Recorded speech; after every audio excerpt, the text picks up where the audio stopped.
Every word you speak either builds trust or slowly creates distance.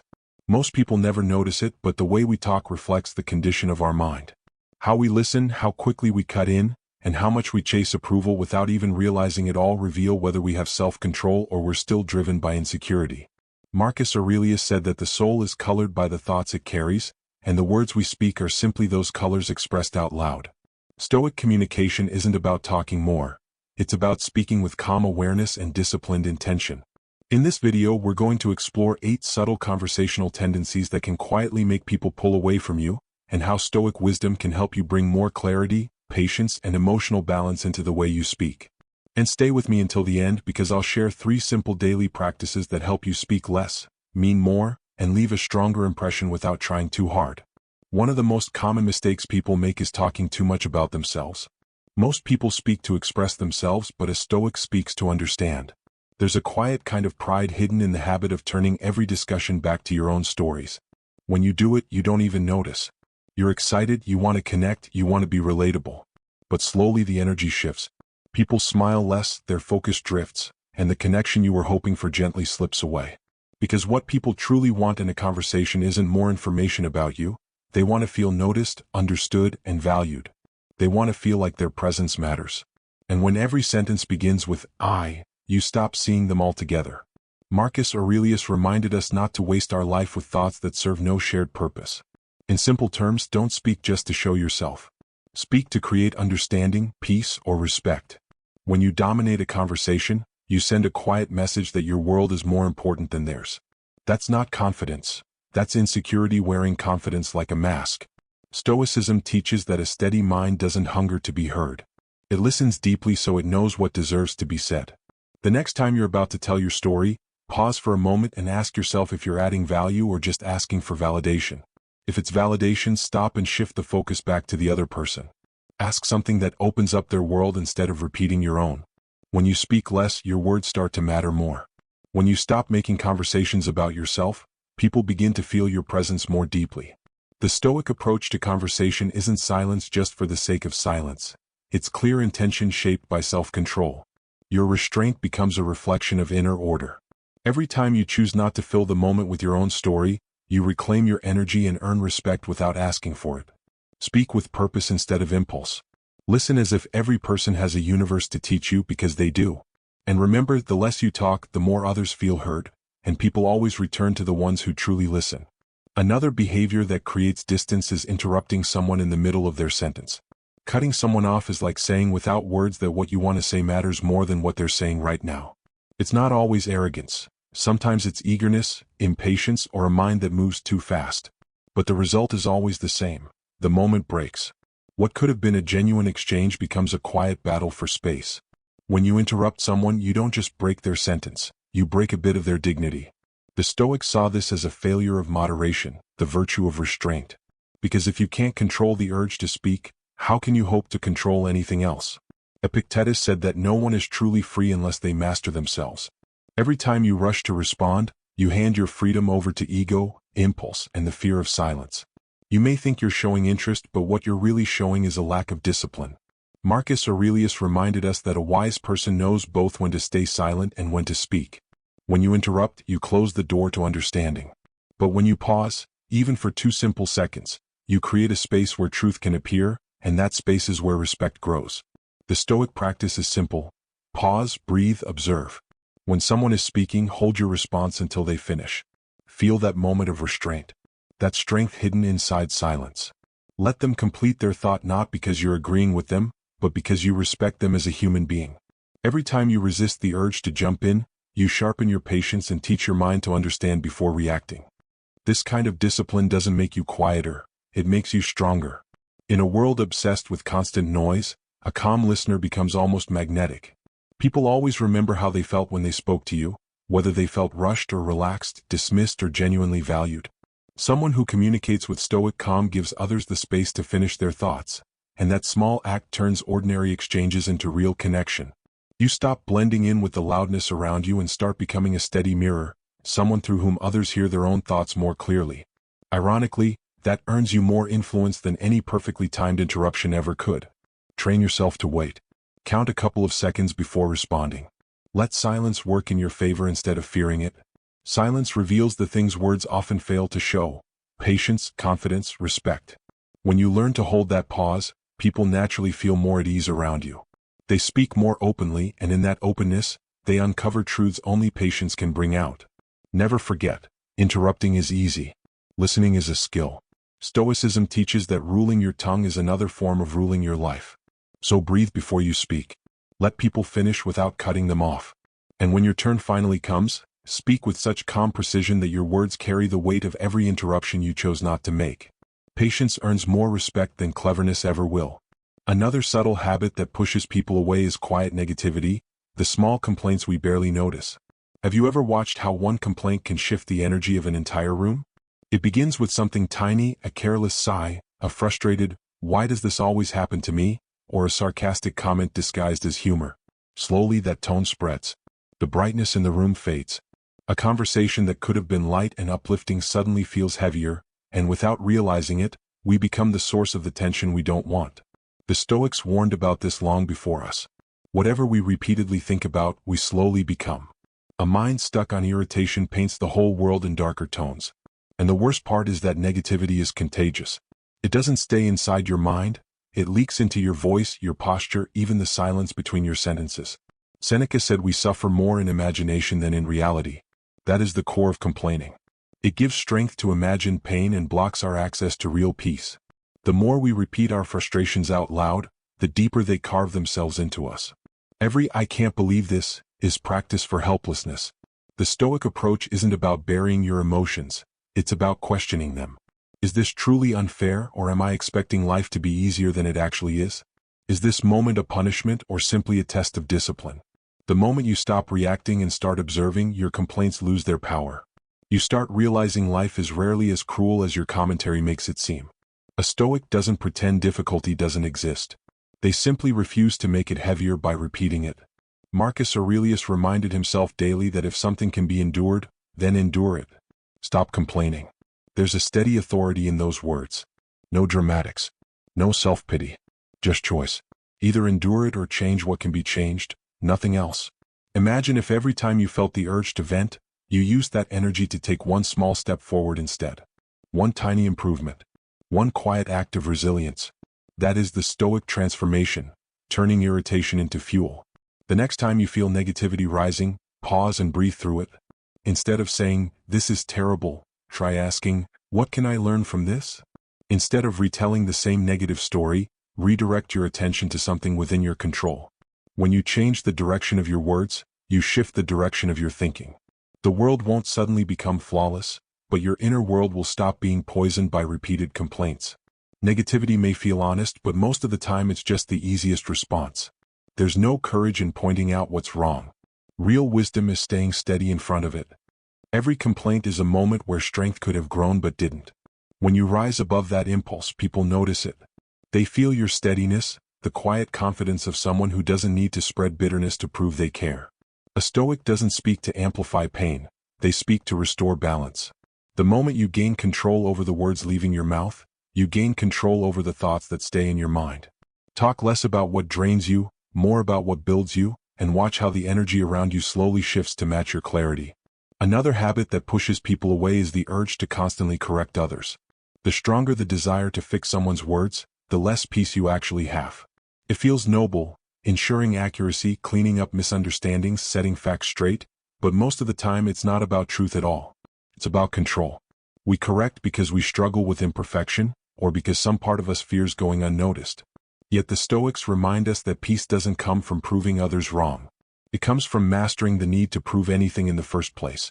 Every time you hurry to correct someone, you silently announce that protecting your ego matters more than protecting their dignity. You may win the point, but you lose the person.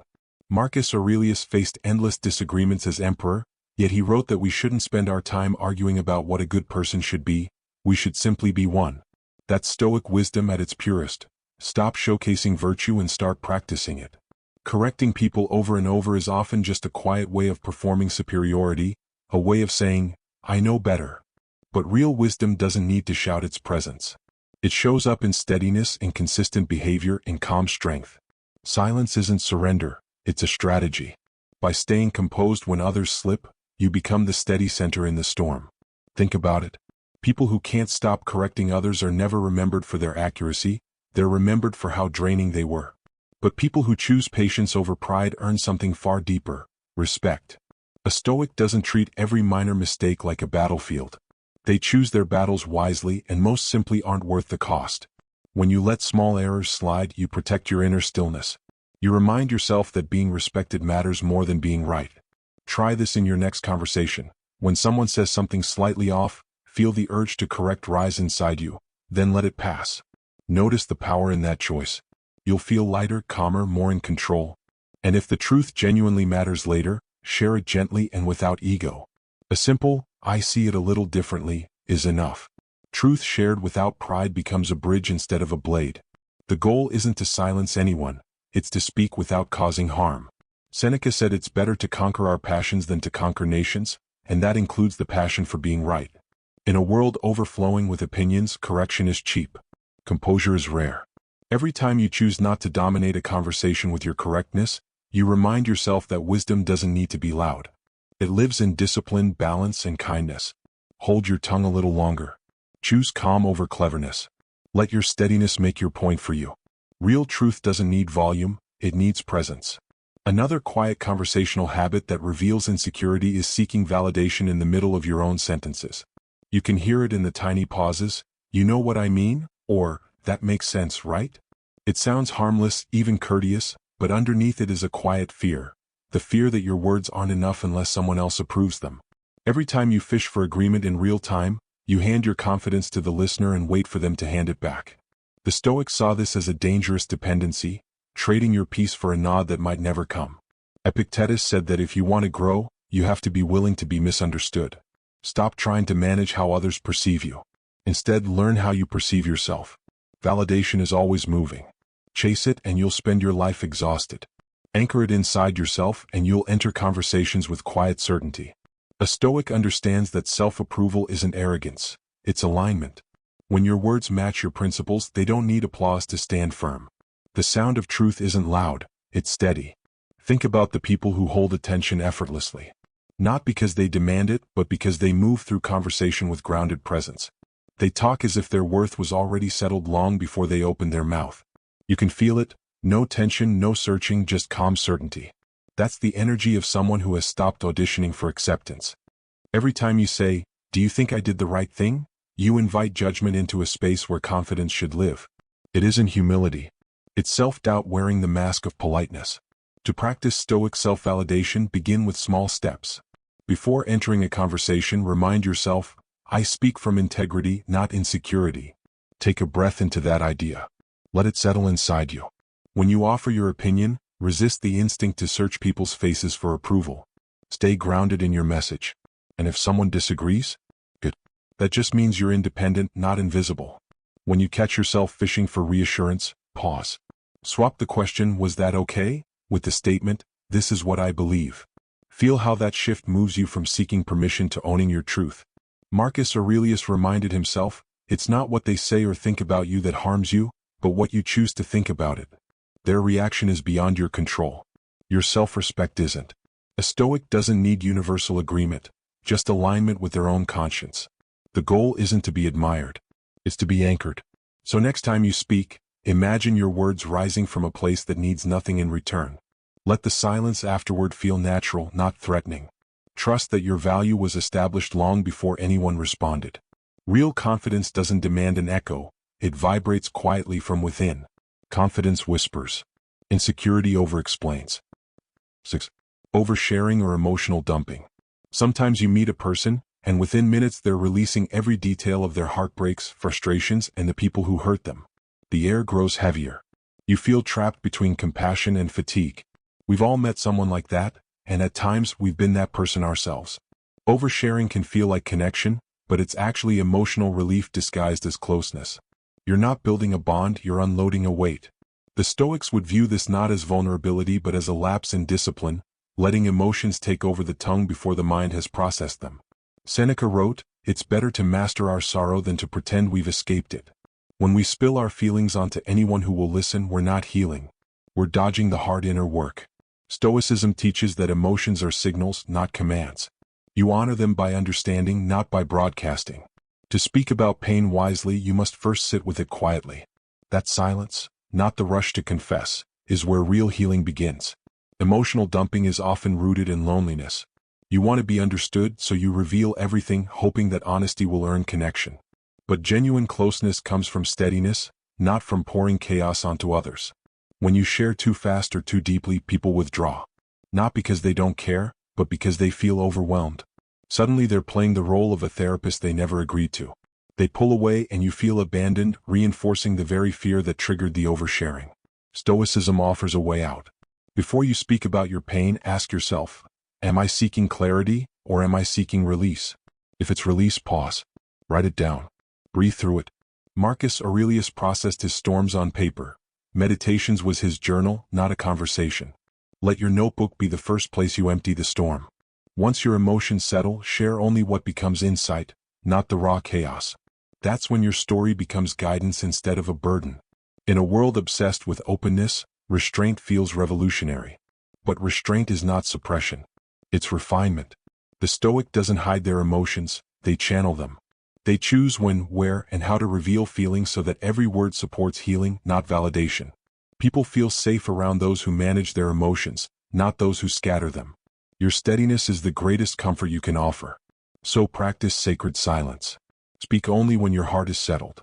When you do share, speak from clarity rather than craving. You'll notice how your presence shifts, calmer, lighter, more magnetic. People trust you not because you reveal everything, but because you reveal with intention. Remember this Stoic truth. You master emotion not by burying it, but by holding it long enough that it no longer controls you. Heal first, then reveal. 7. Sarcasm disguised as humor. Why do we hide our real feelings behind a joke? Sarcasm is often praised as wit, but beneath the laughter it usually carries something sharper: frustration, irritation, or pride. It's the skill of hurting someone without having to own it. You say something cutting, then mask it with a smile. The other person laughs, unsure whether it was humor or a hit. In that doubt, a little trust slips away. The Stoics would call sarcasm a misuse of speech, the tongue moving faster than virtue. Marcus Aurelius wrote, "The best revenge is not to be like your enemy." Sarcasm is a quiet form of revenge, punishing others for your emotional state without admitting you're hurt. It pretends to be strength, but it exposes insecurity. It says, "I'd rather mock than risk being misunderstood." Stoicism teaches the reverse: courage expressed through sincerity, not protection through irony. Truly strong people don't need to hide honesty behind humor. They can be direct without being harsh. Sarcasm feels smart in the moment because it gives you the hidden advantage, the final word, the emotional upper hand. But over time, it drains connection. People stop opening up to someone who turns humor into a blade. They become guarded, waiting for the next subtle cut. Slowly, sarcasm builds walls so high that even affection struggles to climb them. A Stoic understands that language is meant to create trust, not test it. Words are meant for harmony, not to shield a fragile ego. To break the habit, start with awareness. Before you drop a harmless joke, ask yourself, is this creating warmth or tension? If it's tension, pause. Choose honesty instead. Authenticity can still be gentle. Truth doesn't need poison to be powerful. Replace sarcasm with humor that uplifts, not undermines. Speak truthfully but without sharpness, and you'll find people not only listening to you but leaning closer. To a Stoic, kindness is not weakness, it's strength that has mastered itself. Seneca wrote, "Wherever there is a human being, there is an opportunity for kindness." The Stoic doesn't use humor to dominate. He uses it to connect. He knows that laughter without cruelty heals, while laughter laced with bitterness harms. Every word you release either polishes your character or stains it. Sarcasm may attract attention, but sincerity earns respect. So the next time you feel the urge to make a cutting joke, take a breath. Ask yourself whether it helps anyone grow. If it doesn't, let it go. Speak with clarity and grace, even when cynicism seems easier. You'll discover that gentle honesty carries far more weight than sharp sarcasm. Because sincerity is a quiet form of brilliance and the bravest kind of truth. Be kind without being naive. Be honest without being cruel. Giving unsolicited advice. The more you try to help people who never asked, the more they push back. It's a strange paradox. You want to be supportive, yet your words create tension instead of closeness. We tell ourselves we're being helpful, thoughtful, even wise. But often, unsolicited advice isn't driven by kindness. It's driven by discomfort. You see someone hurting, and instead of sitting with their pain, you rush to fix it. Not for them, but to soothe your own anxiety. The Stoics would call this attachment to outcome, the inability to let others walk their own path. Epictetus said, "Don't explain your philosophy. Embody it." The world doesn't need more instructors. It needs more examples. When you constantly give advice, you're assuming your insight fits someone else's life. But wisdom that isn't invited easily turns into arrogance. Every time you correct or guide someone who didn't ask, you take away their ownership. They stop feeling heard and start feeling handled. And no one feels inspired when they sense you see them as something to fix. Think about times you opened up to someone and they replied with, "You should," instead of, "I understand." That isn't comfort, it's subtle judgment. Advice without empathy can feel like criticism wearing polite clothing. Stoicism teaches us to act only within what we can control. Another person's growth is not in our hands. You can offer insight through your actions, but you can't force clarity onto someone else. A Stoic doesn't rush to lead others. He stays grounded in his own lane, living his principles clearly enough that others choose to follow, not because they're told to, but because they want to. So, practice restraint. When someone shares their struggle, listen completely. Don't form your response. Form your presence. And if you feel drawn to speak, ask, "Would you like my perspective?" That simple question honors their autonomy. If they say yes, share gently and briefly. If they say no, let your silence be support. Sometimes the most powerful guidance is quiet. Your calm becomes a mirror in which they discover their own answers. Marcus Aurelius reminded himself often, "Teach them better if you can. If not, remember that kindness is possible even in silence." You're not here to fix everyone. Your real responsibility is to master yourself. The Stoic approach to helping isn't about telling people how to live. It's about becoming the kind of person whose presence naturally shows them what's possible. So the next time you feel that instinct to give advice, pause. Ask yourself whether your words are meant to serve their growth or your own ego. If it's ego, let silence be your choice. Let your calm speak louder than your direction. Because those who genuinely want to grow always find guidance in your behavior, not in your instructions. Presence teaches louder than advice ever will. You've now walked through 8 subtle lessons, not about other people's flaws but about your own awareness. Communication isn't just the sound of your voice. It's the energy you bring into the room. Every time you speak with intention, you train your mind to choose peace instead of impulse, clarity instead of pride. That's what Stoicism truly is. Not coldness but conscious control. Never forget this.